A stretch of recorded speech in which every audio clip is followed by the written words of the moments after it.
So this morning I want to talk with you about decisions. We all make them.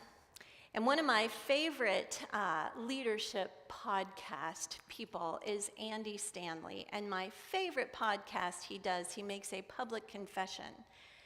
He says, all of the bad decisions I have ever made have one thing in common. I was there. Every decision that we make, those bad ones, the ones that we look back with and we regret, I should have done this, I can see it now, those have in common, whether they were financial or relationships or where we went to school or all the different decisions, who was going to be our friend. The ones we regret, the ones that turned out not in our favor, not good for us, we were there for them, those bad decisions. Well, Andy kind of leaves it there, but you can also say all the good decisions you made, you were there for those too, right?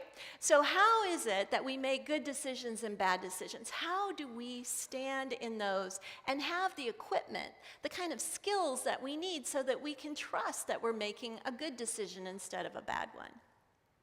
That's our question for today. And we are all kind of a little shaken by all the decisions that have been coming down from the government, from the world around us, and we have to react and make decisions about the decisions, right?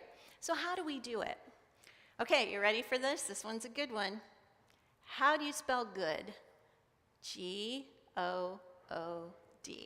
How do you spell God? G-O-D. Okay, you ready? Here we go. I hope you'll keep this in your head. Good decisions have God in them. Good decisions have God in them. Bad decisions don't have God in them. So how do we know when the good decision is the good decision? Part of it is about having a relationship with God, having a relationship with the one who loves you, created you, knows you better than you know yourself on your best day, and walking in that as a relationship. So Elisha is a great example of this, because that first story of this dude who's plowing, I like to think of it as he is on his riding mower on the lawn of the mansion with 11 other landscaping people that are working for his family, and he's mowing away, and the prophet comes by and says, "Hey, follow me, let's go, you're called." And he gets off the mower, he turns it off, leaves the plow, leaves the farming, leaves what his family has given him to do back and forth day after day, and he follows. It's God's call to him, and part of the deal is three things. First, timing. When we make decisions, a lot of time we have time. Like if you're in school and you're thinking about what's the next step, you've got time to think about that. So you can be ruminating on it, getting advice, but sometimes there's a moment that's so fast, you've got to decide right then. And if you don't make that decision properly, you're going to make great regret for yourself. Sometimes that's because you're sitting in a place that you probably shouldn't have gone to in the first place, or maybe you could, and something happens there and you have to decide. Maybe it's I'm just thinking about that movie where, a guy's in a bar and suddenly he's left his wife and child at home, and suddenly there's this beautiful woman right next to him and he has to make a decision. Right? And we've all been in situations where we have faithfulness or we have unfaithfulness, and how do we decide? Elisha is being faithful to his family and his sense of what he's supposed to do at the time, but the prophet comes and says, "Let's go." So he has a timing issue that's immediate. However, something inside of him was longing for that even before it happened, right? Something made him ready. All those disciples that Jesus invited, there was something longing within them to follow Jesus.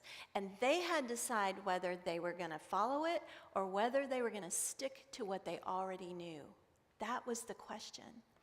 So this timing thing for Elisha is really interesting, because he was already ready and he follows and he burns his bridges. Literally, he burns the equipment, he sacrifices the oxen, he's done, he's following.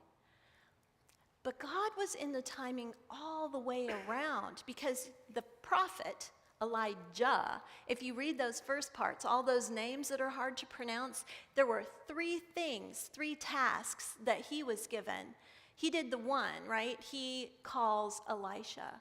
But the other 2, they don't happen until Elisha becomes the prophet. Until this kid who has made the decision to follow is the prophet years down the road, and then the fulfillment of all those instructions of God's timing comes to pass.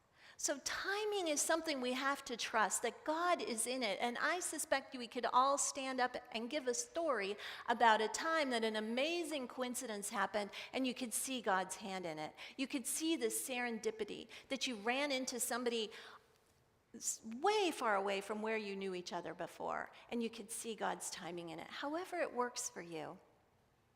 The other thing that is important in this story to remember is diminishment. Elisha made a decision to follow, and it didn't turn out that, everything was great after that. He followed, and he became a servant. And he became a servant for years. And sometimes the decisions we make when God is in them, they are not in our best interest from the world's perspective, from the standards of the culture. They are not in our best interest because they require diminishment. That could mean, like, when you make a decision to go to school, you have to diminish your own wants and needs to a schedule and a study that is going to make you better down the road. When you start a new exercise regimen, it diminishes you. When I started working out at the Y, I couldn't get out of bed in the morning without feeling it, right? It diminishes our capacities in some ways in the process of making us better. For Elisha, that was servanthood. For some of those people in the gospel who were invited to follow, they got rebuked. Some of those disciples, they were like, hey, Jesus, these guys, we don't like them. They're not nice. Let's just call down fire. Let's judge them now. Get it over with. And they got rebuked. Right? It's not easy. God's call to us. The decisions that are good, that have God in them, aren't always easy.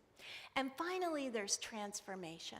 Because Elisha, that kid that was plowing the field, he became a very different person as a result of that decision that ended up making him the prophet of Israel. He changed. He let God take him from where he was at that point to a new place. I don't know about you all, but when I make bad decisions, I can see God's not in them because I'm in them big time.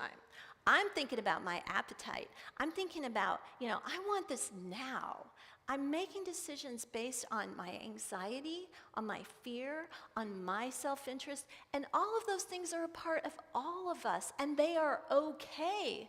There's nothing wrong with the reality of who we are as long as we're letting God in as well, letting hope and love and those ways in which the Holy Spirit lures us by timing and invitation to become better people.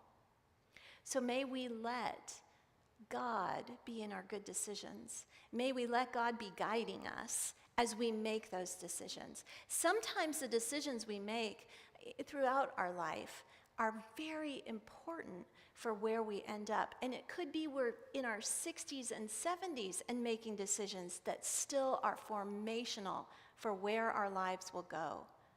Don't think the big decisions are over just because you're older, because they're not. All of them matter, and all of us are called to hold God in them as we move forward. I think about this story that my neighbor told me, and I feel like it's important.